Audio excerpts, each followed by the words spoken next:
Welcome to Binging on Comics. Today we're going to be looking at an Image comic. Wait. Chill, calm, put your safeties on, and just look at this artwork.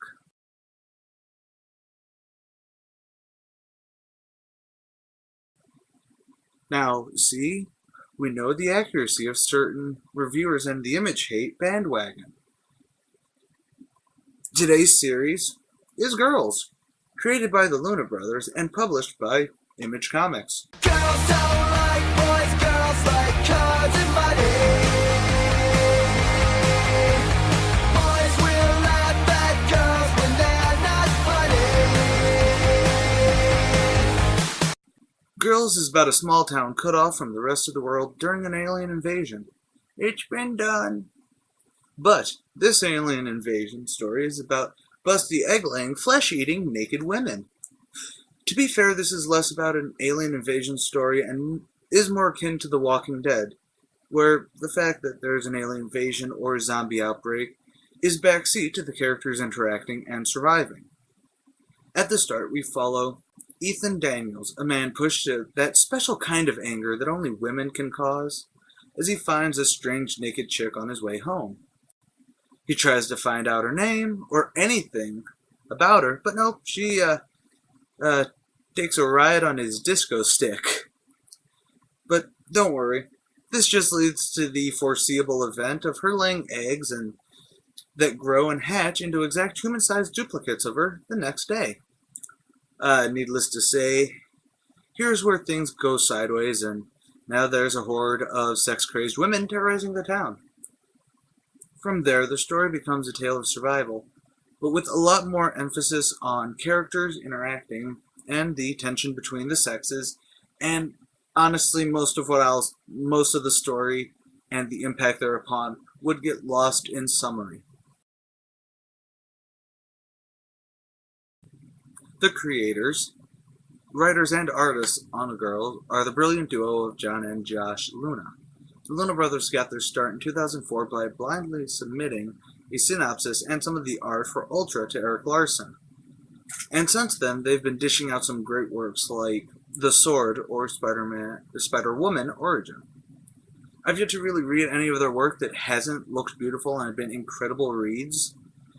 They favor strong female characters, and it works spectacularly well within the context of this story and most of their projects in general. Though I will say that I'm really, really sad that I can't find a copy of the pilot episode for Ultra with Lena Headey as... Anyways, on to presentation. The presentation of this comic is glorious.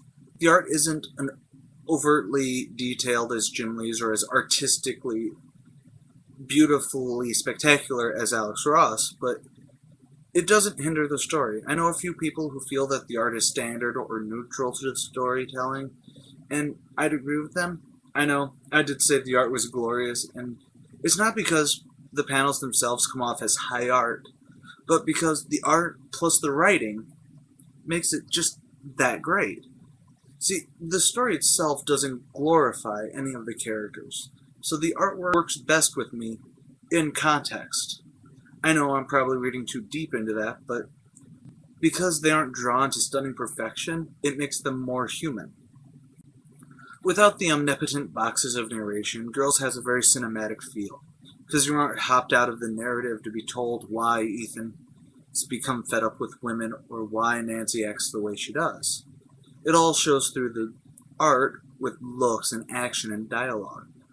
It's really refreshing to see a character angry and about to chop off someone's balls, and we aren't jarred with captions about how angry the character is or trying to falter it with some cheesy Frank Millery lines like, "The handle of the axe felt good in her hand as she made sure he'd never have a handle to hold again." But that's just how the presentation is. You don't need a pretty bow wrapped around everything for it to be great storytelling. In fact, the bow wrapping this story up is, frankly, the characters. Speaking of the characters, they are what really drive this story along and really cut it above from just being another alien invasion story. The best way I could describe it as The Walking Dead with sex-starved zombies, but that just really sounds awkward. I'm not going to talk about every character, but every character, even the smallest characters, that doesn't have much dialogue or scenes, still affects the group, which is something a lot of writers seem to have forgotten how to do. Not that focusing on a specific character for a story is bad, it's just really refreshing to see a group dynamic that isn't everyone is important. So, the most notable character for me personally was Ethan, a character who I think most of the guys who read this, to some extent, would really relate to. He broke up with his girlfriend, strikes out with women, and even has to handle his own accounts, if you know what I mean. It may not be glamorous, but it leads organically to him going full rage mode in the bar in the very first episode, and even sleeping with the first girl he finds to start this whole mess. Yes, I'm aware that he's not a character that readers of a female variety typically like, but that's where the local law man West comes into play. West is a local law of Pennystown, the town which all this takes place in, and is pretty well liked among the townsfolk.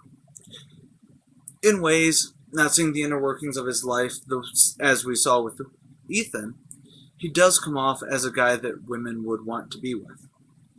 Honestly, I got a very big Rick Grimes from The Walking Dead vibe from the character, though I don't know if that was meant to be an homage or just coincidental, but on either account, he really is the only one that both men and women listen to, or even like for most of the time, even being the voice of reason to and against Nancy. Hey, speaking of Nancy, Nancy's easily going to be the most controversial character from Girls. Not because of what she does, though that's not exactly wholesome, but because the character is so up for interpretation on reading. On one hand, she treats her husband like dirt and seems to be completely sexist, but on the other, she does attempt to protect the women and take charge. From what I've seen about the buzz that surrounded Girls when it originally came out, a lot of women actually sided with Nancy over most any other characters. Then there's Taylor, Ethan's ex who hadn't talked to him in 6 months. Why is she an important character? Because she's Ethan's ex and someone that Ethan still does care for, but they both keep screwing up about how to get back together. Something of note, and I'll get flamed for this if I really don't bring it up, or even when I bring it up. After learning that Ethan slept with the first girl to start this entire mess, Taylor feels betrayed because she brought up that they were on a break. Flash fact, women, after 6 months of zero communication, no talking, not even saying hi, it stops being a break and is in fact being broken up. But there's a lot more characters worth mentioning, including a pregnant couple that have a great story arc. Well, it's a terribly sad story arc. But be warned though, most of the characters that do make it out of this story alive get their lives screwed over horribly, in any sense of the word. So be warned about that. If you couldn't tell, the verdict on this is spectacularly buy it. The complete collection is available, but on Amazon.com it's about $100, and with a price like that, getting the 4 individual trade paperbacks probably would be better. But besides being a great read, it's a great addition to any collection, and even works well with as a coffee table book. A book you'd keep on your coffee table. And with that, I'm the Archivist, signing off. Do do do do do do do do do do do do do do do do do do.